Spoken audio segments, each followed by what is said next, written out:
So I'm making some tomato and lentil soup. It's a really delicious way to use dried pulses like some red lentils. And often you can't always get the ingredients you want, so actually if the only things you can see on the beans and pulses aisle is something like red lentils, this is a handy way to use them.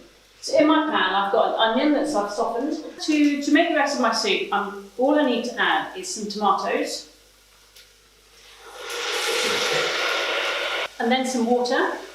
Now this is a really easy soup to measure, so I've used an onion, 1 tin of tomatoes, I want 2 tin measurements of water.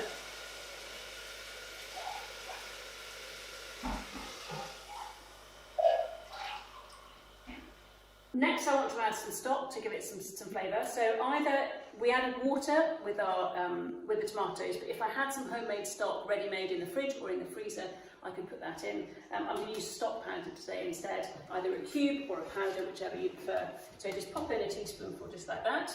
Now here's a really good rule. Every time you add a tin of tomatoes, you're going to need to add some salt and some pepper. We said don't be scared of the salt. This is home cooking with raw ingredients, so you need to make sure you add plenty of flavour to it. So my salt here, so for a tin of tomatoes, this is a guide, I would add maybe half a teaspoon of salt for a tin of tomatoes.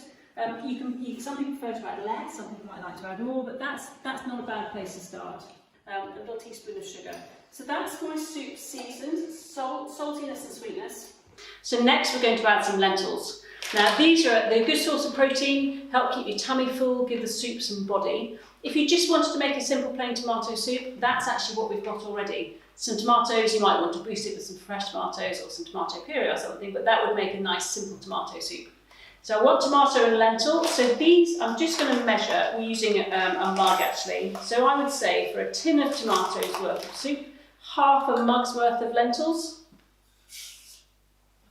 If you're cooking, if you have an AGA and the ovens are on, you can cook it in the simmering oven for 20 minutes. With a conventional cooker, simply do it on the top, on the hob for 20 minutes or so until it's done. And actually this is a great recipe, it's really economical. The onion is about 20p, the tomato is about 40p for this tin, but they might be slightly more. The lentils, probably only maybe 25p or so for the lentils we've used, if that. So all in all it's going to be less than £1 for a nice big pan of soup that's going to serve 6 people at least. So the soup's been simmering for about 20 minutes. The lentils have cooked. So they have gone, they've kind of expanded and they've gone nice and plump and lovely. If you want to, you can blend this soup now. It will blend really nicely. Give it a good minute or so in a blender to get it nice and smooth. It's nice not blended.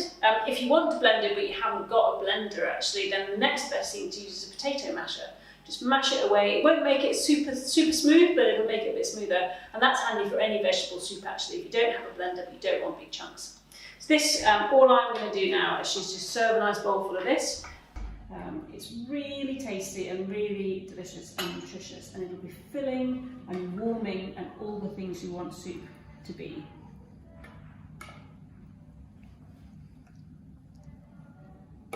If you've got some herbs in a garden or in a pot on the windowsill maybe, or even just some dried herbs from the cupboard actually, they're really nice to garnish it with. A little sprig of thyme, and actually if you like, a little drizzle of some olive oil would be nice, just give it a little bit of flavour and richness and make it even more delicious.